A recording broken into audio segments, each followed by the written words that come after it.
Hello everyone. Next topic हम करेंगे mixed combination of sales.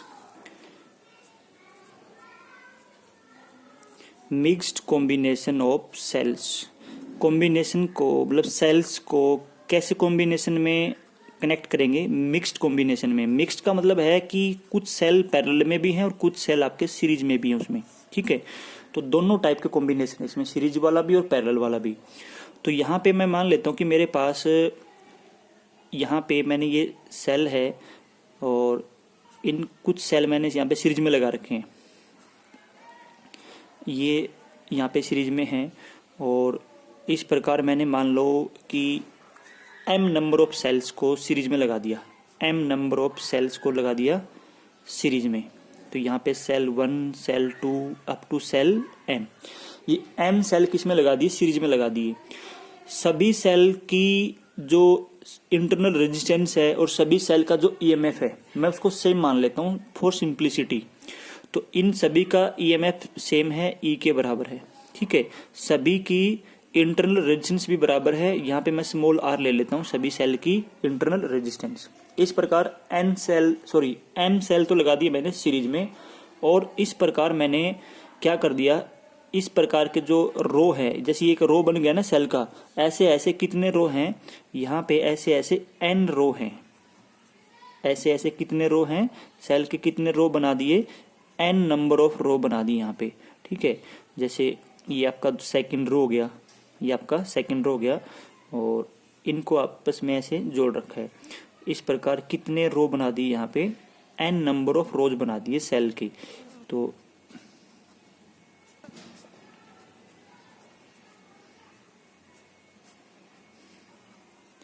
इस प्रकार कितने रो बना दिए? n number of. तो first row, second row, nth row, ठीक है। तो सबसे पहले आप मेरे को ये बताओ कि यहाँ पे टोटल नंबर ऑफ सेल कितने हैं? टोटल नंबर ऑफ सेल कितने हैं? एक रो में कितने सेल हैं? m नंबर ऑफ सेल हैं। एक रो में m सेल हैं और कितने रो हैं? n सेल हैं। तो टोटल नंबर ऑफ सेल कितने हो जाएंगे यहाँ पे?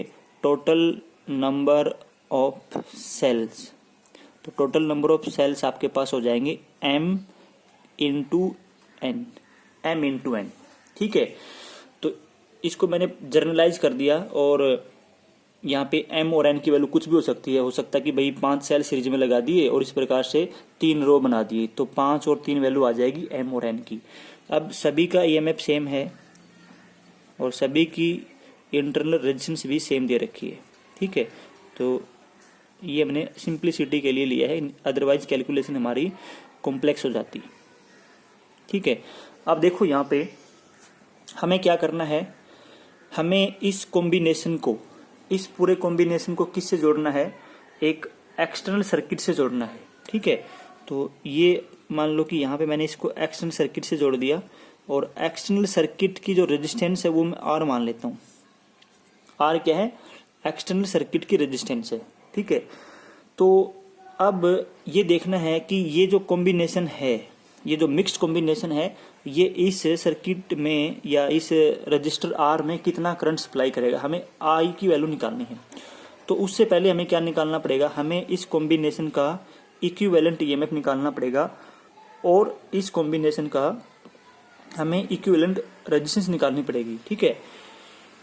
तो सबसे पहले देखो, इसको थोड़ा सिंप्लीफाई करके लिखते हैं। सिंप्लीफाई करके कैसे लिखेंगे? यहाँ पे m नंबर ऑफ सेल है, ठीक है। एक सेल, ये m नंबर ऑफ सेल किस में? सीरीज में है। तो सीरीज वाला फॉर्मूला देखो जो पहले हमने सीरीज कॉम्बिनेशन किया था। अगर आपके पास m सेल हैं और सभी का ईएमएफ सेम है तो इक्विवेलेंट सेल का ईएमएफ किसके बराबर हो जाएगा? यहाँ पे इसका हो जाएगा m टाइम्स ऑफ e, क्योंकि सीरीज कॉम्बिनेशन में सिंपली ऐड करते हैं, जो इक्विवेलेंट निकालते हैं। आपका जो इक्विवेलेंट का फॉर्मूला था वो क्या था? E1 plus E2 plus E3 up to जितने भी सेल दे रखे हैं। तो यहाँ पे सीरीज में कितने सेल दे रखे हैं? आपके m सेल दे रखे हैं और सभी का EMF E1 is equal to E2 is equal to E3 सब किसके बराबर है? E के बराबर है। तो सभी को जोड़ोगे ना आप तो कितना आ जाएगा? m टाइम्स ऑफ E आ जाएगा इसका ईएमएफ। ये किसका इक्विवेलेंट लिखा मैंने? ये मैंने इस सीरीज कॉम्बिनेशन का इक्विवेलेंट लिखा है, इस सीरीज वाले रो का, ठीक है, एक रो का। अब इन सभी की जो इंटरनल रेजिस्टेंस है वो आर के बराबर दे रखी है। तो सभी सेल की इक्विवेलेंट इंटरनल रेजिस्टेंस क्या हो जाएगी, m टाइम्स ऑफ R हो जाएगी। ठीक है, तो क्योंकि सीरीज कॉम्बिनेशन में जो इक्विवेलेंट रेजिस्टेंस है उसका फॉर्मूला भी यही होता है, R1 plus R2 plus R3 up to जितने भी सेल दे रखे हैं आपके। ठीक है, तो इसको मैं थोड़ा सा रिड्यूस कर लेता हूँ, सर्किट को थोड़ा सा सिंप्लीफाई कर लेता हूँ इसको। तो इस प्रकार सेकंड रो की भी क्या हो जाएगी, m टाइम्स ऑफ E और रेजिस्टेंस हो जाएगी m टाइम्स ऑफ R। ठीक है, तो ये हमारा कॉम्बिनेशन इस प्रकार बन जाएगा। ये आपका फर्स्ट रो हो गया, ये आपका सेकंड रो हो गया, और यहाँ पे आपका ऐसे nth जो रो है उसमें भी सेम यही EMF और यही इंटरनल रेजिस्टेंस होगी m टाइम्स ऑफ R। ठीक है, इसको हमने किससे जोड़ रखा है, एक सर्किट से जोड़ रखा है जिसकी रेजिस्टेंस कितनी है, R है। ठीक है, इस एक्सटर्नल सर्किट की रेजिस्टेंस R गिवन है यहाँ पे। ठीक है, हमें निकालना है कि कितना करंट ये सप्लाई करेगा इस सर्किट को। तो अब ये सर्किट थोड़ा सा छोटा हो गया हमारा। अब देखो ये जो सेल हैं सभी का EMF सेम है m टाइम्स ऑफ E, और सभी की इंटरनल रेजिस्टेंस भी सेम है m टाइम्स ऑफ R, और सारे के सारे सेल किस में है, पैरेलल में है। तो पैरेलल कॉम्बिनेशन में जो इक्विवेलेंट EMF होता है वो क्या होता है, जो एक सेल का होता है वही पूरे कॉम्बिनेशन का इक्विवेलेंट होता है, जो एक सेल का होता है। ठीक है, तो इसमें ये क्या हो जाएगा, इसका m टाइम्स ऑफ E ये हो जाएगा इसका इक्विवेलेंट EMF। और पैरेलल कॉम्बिनेशन में जो R इक्विवेलेंट होती है वो क्या होती है, R equivalent is equal to 1/1/R1 plus 1/R2, ये फॉर्मूला होता है आपका। तो उससे हम निकालेंगे, इसमें सभी की सेम रखेंगे तो ये आपकी आ जाएगी m times of R upon जितने रो हैं आपके, तो m times of R upon n ये आ जाएगी इस सेल की इक्विवेलेंट रेजिस्टेंस। इसको किससे जोड़ रखा है, इसको जोड़ रखा है हमने एक रजिस्टर से जिसकी रेजिस्टेंस है R। तो ये आपका बिल्कुल सिंप्लीफाइड सर्किट डायग्राम हो गया। ठीक है, तो यहाँ पे देखो मैंने ये कैसे लिखी, ये मैंने लिखी है पैरेलल वाले फॉर्मूले से। जो पैरेलल कॉम्बिनेशन ऑफ सेल है उसमें जो फॉर्मूला आपका E इक्विवेलेंट का है और जो R इक्विवेलेंट का है उस फॉर्मूले में ये वैल्यू रखेंगे तो हमारी दोनों वैल्यू आ जाएंगी। ठीक है, हमें क्या निकालना है कि ये कितना सर्किट में करंट सप्लाई करेगा। ठीक है, तो यहाँ पे देखो अब ये एक सिंगल सेल हो गया और ये इसका EMF हो गया, ये इसकी इंटरनल रेजिस्टेंस होगी। अब ये इंटरनल रेजिस्टेंस और ये एक्सटर्नल रजिस्टर की जो रेजिस्टेंस है R, ये दोनों किस में होगी, सीरीज में होगी। तो दोनों का इक्विवेलेंट किसके बराबर हो जाएगा, देखो यहाँ पे इसको मैं थोड़ा और सिंप्लीफाई करके लिखूंगा। तो इसका EMF कितना है, m टाइम्स ऑफ E, और इक्विवेलेंट सर्किट की, पूरे सर्किट की इक्विवेलेंट क्या हो जाएगी, ये पूरे सर्किट की इक्विवेलेंट रेजिस्टेंस है, दोनों सीरीज में है तो R plus m times of R upon n ये आ जाएगी। मेरे को क्या निकालना है, कितना करंट ये सप्लाई करेगा सेल, ये निकालना है। तो अब I कैसे निकालेंगे, यूजिंग ओम्स लॉ। तो यूजिंग ओम्स लॉ हम वैल्यू निकाल लेंगे I की। तो using Ohm's law, using Ohm's law I is equal to EMF कितना है, m times of E upon R plus m times of small r upon n, ये हो गया। ठीक है, अब इसको देखो, इसको हम थोड़ा सा मॉडिफाई करेंगे। इस m को एलसीएम ले लो, ऊपर ले जाओ, इसको एलसीएम लेके n ऊपर चला जाएगा, m इंटू n, और ये इसका EMF upon n times of R plus m times of small r, ये आ जाएगा आपका I, इसके बराबर आ जाएगा। I किसके बराबर आ गया, m n e upon n r plus m small r, ये हो गया।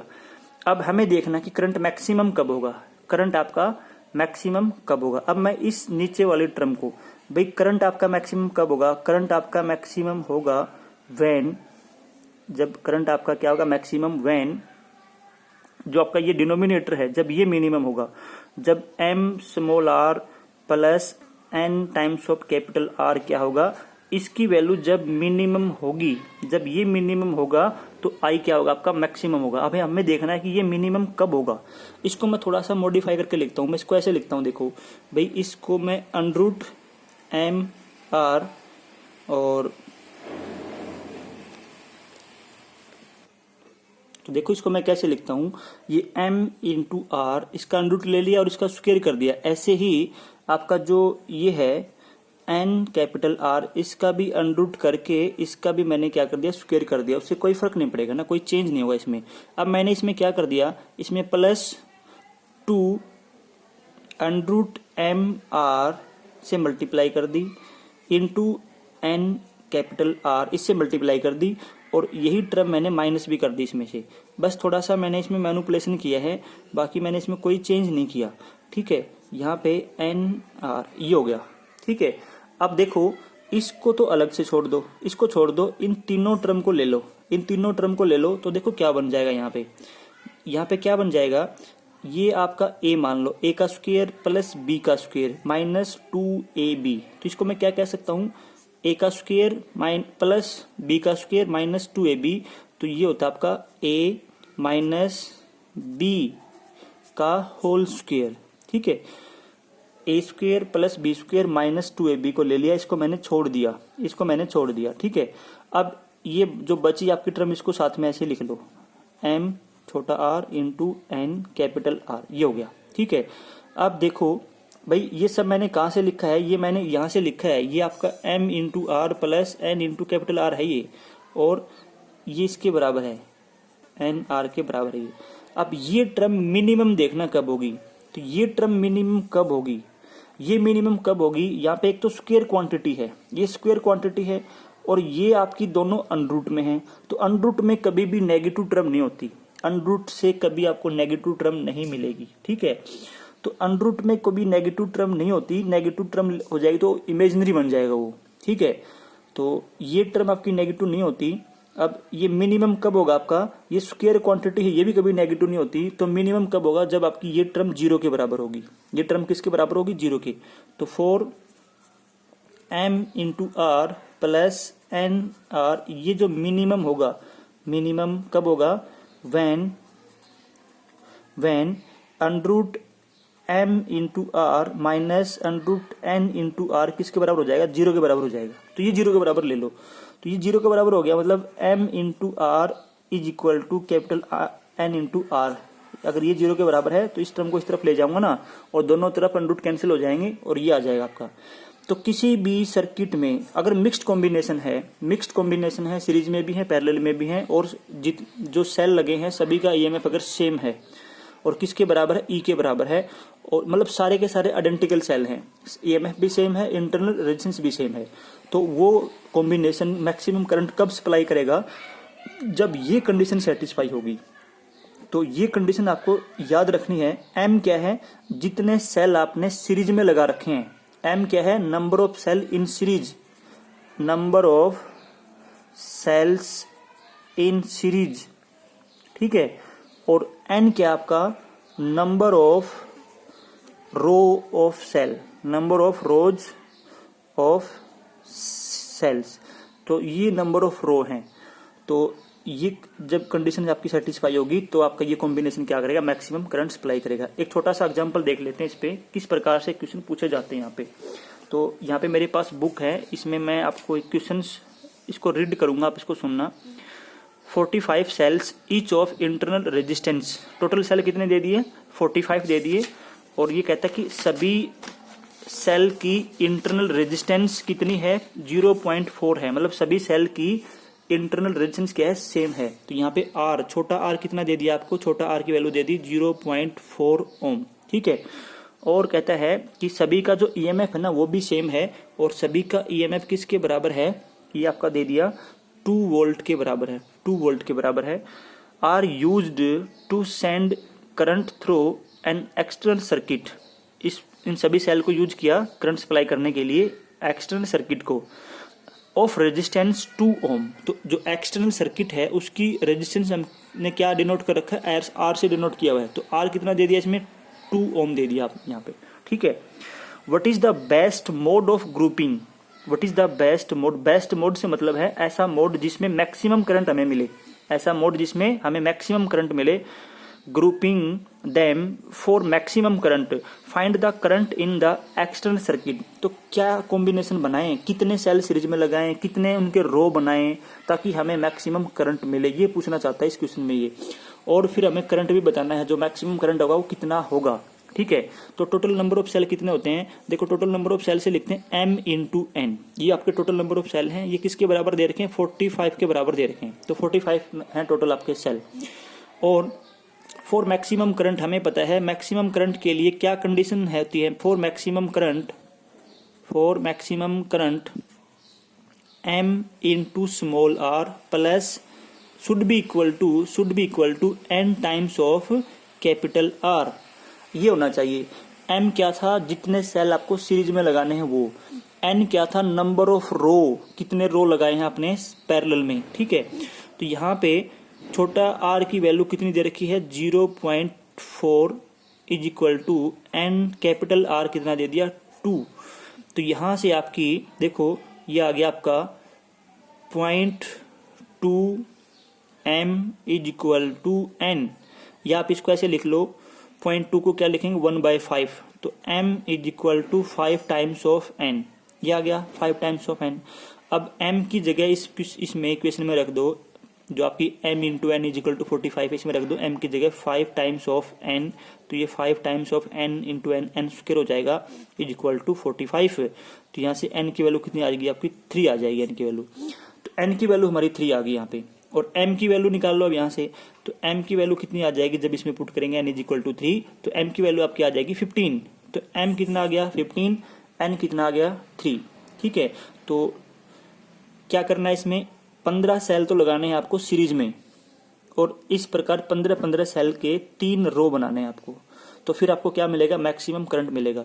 जो मैक्सिमम करंट आपको मिलेगा, मैक्सिमम करंट किसके बराबर होगा, मैक्सिमम करंट देखो, मैक्सिमम करंट आपका m इंटू एन, और ऊपर आपका क्या था, एक सेल का EMF upon m into small R plus n into capital are. ये था आपका करंट का फॉर्मूला, ठीक है। यहाँ पे m की जगह क्या रखना आपको 15, तो m इंटू एन तो आपका 45 है, इंटू EMF कितना दे रखा है यहाँ पे 2 वोल्ट दे रखा है, अपॉन m कितना आपका, m आपका 15 है, स्मॉल r आपका 0.4 है, प्लस आपका जो n है वो 3 है, और कैपिटल R आपका 2 है।